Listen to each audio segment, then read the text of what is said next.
Hello, j'espère que tu vas bien. Aujourd'hui, je vais juste partager sur la notion de la complémentarité et de la reconnaissance de ce que Dieu a placé autour de nous. Vous savez, en tant que chrétien et même en tant que païen, nous devons apprendre la place et les qualités de chaque personne que Dieu a disposée autour de nous afin de nous permettre d'avancer dans notre quotidien. Les personnes que Dieu place autour de nous ne sont pas uniquement là pour faire beau, pour nous faire rire, mais c'est des personnes en qui Dieu a déposé une compétence particulière pour nous accompagner ou même pour nous enrichir pendant une saison. C'est pourquoi il y a des personnes que Dieu envoie dans une saison qui vont remplir une certaine mission dans notre vie et d'autres personnes à qui Dieu a donné cette responsabilité de nous accompagner durant toute notre vie. C'est ça qu'on appelle des amis de la destinée. Alors la différence entre ces personnes saisonnières et ces personnes qui sont liées à notre destinée, qui vont nous accompagner durant toute notre destinée, c'est que les personnes saisonnières, ce sont des personnes en qui Dieu a déposé une certaine portion des capacités dont nous avons besoin afin de nous former pendant un temps en leur présence pour nous permettre d'acquérir aussi ces capacités ou même encore de comprendre comment nous comporter avec cette catégorie de personnes une fois que nous serons dans les hauteurs. Parce que les types de personnes que Dieu place autour de nous reflètent aussi les types de personnes que soit nous serons dans les hauteurs ou encore avec lesquelles nous allons travailler ou encore affronter lorsque nous serons dans les hauteurs. La présence de celui que Dieu place à côté de toi n'est pas anodine.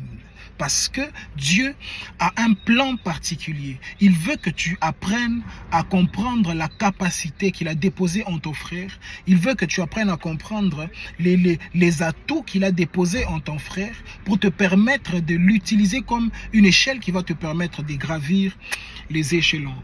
Tu n'es pas obligé de combattre celui que Dieu place à côté de toi parce qu'il est en train de briller actuellement. La visibilité d'une personne est saisonnière. Dieu a la capacité d'élever une personne afin de te préparer, afin de le pousser à te préparer un chemin à toi et non pas pour que tu puisses le détruire. J'aimerais dire aujourd'hui à Jésus-Christ, si Jean-Baptiste est élevé aujourd'hui avant toi, ce n'est pas parce qu'il veut te voler la vedette. Ta destinée n'a pas de jumelles. Personne ne peut voler les capacités, les bénédictions que Dieu a déjà mis pour toi en réserve dans le ciel. Ils se manifesteront au moment venu. Mais quant à toi, tu dois croire que Dieu a envoyé Jean. Tu dois croire aux atouts que Dieu a déposés en Jean pour que tu ailles vers lui, que tu t'agenouilles, qu'il te présente devant le peuple pour que le peuple puisse t'écouter et qu'il t'intronise dans une nouvelle sphère, celui de la sacrificature.